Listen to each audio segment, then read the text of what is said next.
If I asked you what percentage of your drone shots turned out to be amazing, absolute bangers, what would it be? We can all accidentally get some great shots from time to time. But how do we turn the likelihood of getting a great shot from an accident to a certainty?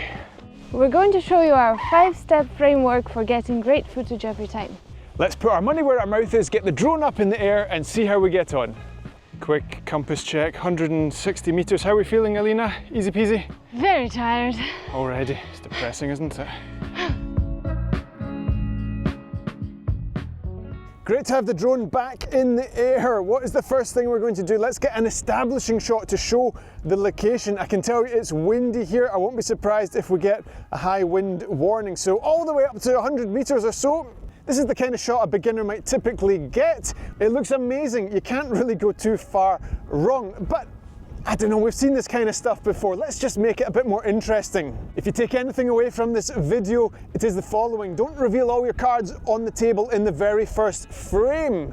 There's many ways of doing that, but a good starting point is tilt your camera down, fly forwards and tilt up to reveal the subject. There we go, flying forwards, tilting up, we're revealing the landscape. That alone is a better shot. Why? Because it creates some kind of tension, some kind of suspense. Of course you want to see what is going to be revealed. We're not showing you a shot of the ground, we're tilting up to show you Loch Lomond in this case, in beautiful Scotland. If you haven't seen it before, here is our scoring system for helping us understand the impact of these 5 changes that we are going to talk about in this video. Well, look how boring the shot on the left is. There's really nothing to talk about, whereas when we tilt in, we increase our score on suspense from 0 to 7. Added to that, we're adding some extra motion to the shot because we're all the way up in the sky. Sense of motion is reduced. By tilting up, we're enhancing that sense of motion for a much better total score. I've come in to tell you how annoyed I am at the fact that mid-recording it started raining. No, embrace the challenges. This is why we have the 5-step framework.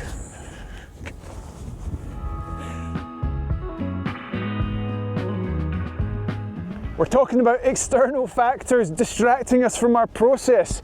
It's cold, it's freezing here. It was raining, we were sweating walking up this hill here. Anyway, beautiful shot of Loch Lomond here. I'm quite happy with it. We can fly up, looks nice, but it could be better. Let's try and layer the shot a bit more and add some depth. Let's lower the drone down behind those trees. We'll use those trees as a foreground element to obstruct the view up Loch Lomond. So what am I showing you? A boring shot of some trees? Of course not. Let's fly the drone up now and look at the depth that's created in that shot. We've got layers. We've got the foreground element in the form of the trees. We've got the loch going all the way through the midground, all the way into the background, and then we can really see some mountains in the background. That was a more interesting shot. If you really want to enhance the depth in your shots, you can use a digital zoom in the case of this Mini 4 Pro, or you can use an optical zoom if you have an Air 3, for example. Punch in a little bit.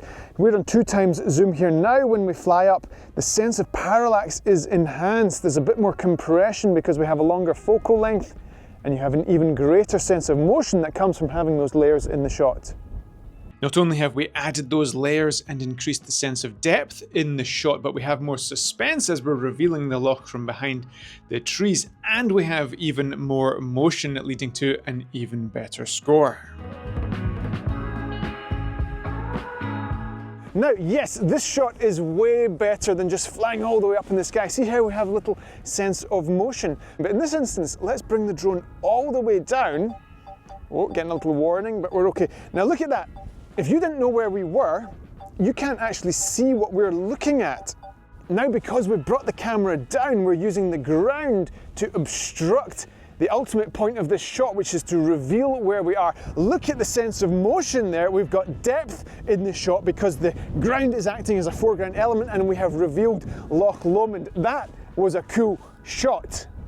Motion is great, isn't it? This just looks really cool. We have set up a tracking shot. Well done. You're doing focus track in this instance, following Alina. It looks amazing. It really does look very good, but we can do better. In this instance, we can actually input some of our own motion in this active track. So what I'm going to do, I'm going to start off up high. Now look at that, we see the top of Alina, looks interesting. If I lower the drone down in the middle of this focus track, look at this. The camera tilts up, keeping Alina in the center of the frame. It reveals where she's going. Look at that. How cool was that? We revealed the subject. We used the motion. Our eye was transferred from Alina to the background. That was a storytelling shot. Now, we actually did a whole video explaining why flying lower will very often result in better shots, and here's a great example of it. Suspense, depth, motion all getting much higher scores because we flew low. As for the second example, we created a ton of tension by hiding where Alina was walking to. There's more depth in the shot and the motion is beautiful thanks to the focus track with our additional manual input. Lighting is step number 4 of the framework. Now in reality we have one light source, the sun, and we can't control that. But if we know how to make the most of any given situation, we can enhance our shots. Now the clouds are parting a little bit up there, something like that. It doesn't really look like it, but believe it or not, there is some nice light coming through those clouds, and it can make all the difference in terms of just lighting up this ground a little bit here, lighting up the water in the background and giving us that nice dramatic sky. The clouds have closed over a little bit, but I'm sure there's more light on the ground here than there was before. We'll check in the review when we get back to the studio. Flying across the grass this time again, revealing what's on the other side of that hill. Looking nice. This might not be the best example in the world, but it still looks like someone has turned the lights on when you compare the before and after. Because understanding light is so important to your work, we get into this advanced topic in a great deal of detail in our 9-hour drone cinematography masterclass. If that's not for you just yet, definitely start by downloading our free guides like our ebook.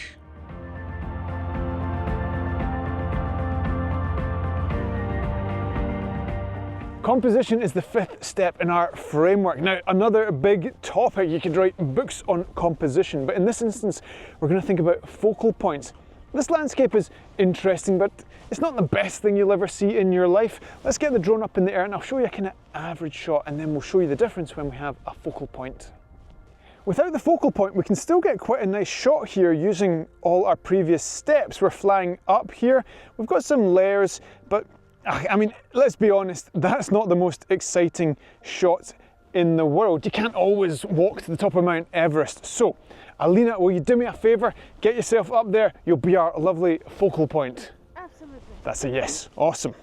Okay, I'm flying in slowly. Alina is there. Not only does she provide a point of interest, but she gives a sense of scale to the landscapes. Alina is a human being. A mountain is a mountain. We have some kind of comparison there, a reference for our eye to understand what we are looking at in the context of this landscape. Here we're trying to apply a little bit of rule of thirds. Alina is down there in the lower left third. As you can see, she is tiny, giving some sense of scale to the landscape. The peak of that hill is up there in the upper right third. And to some extent, if you trace that path a little bit, we've got a little bit of a leading line actually taking us to the top of the hill. Now, by comparison, if your composition was like this, for example, you can see that's a little bit uncomfortable. Alina's jammed there at the bottom. There's too much sky, vice versa. This is okay, but I don't know. I think this is better. Using the rule of thirds is a great starting point for creating some nice compositions. Don't forget you can use yourself as a focal point and to add some scale to your work, something I do all the time. It's no exaggeration to say these 5 steps underpin every single drone shot that we create. You can see it in our 20 essential drone shots video. You can see it in our 10-minute challenge video where I produce something like 25 shots in 10 minutes. Give it time, it will become intuitive and you will elevate your drone game above all your peers. Right, see you in the next one.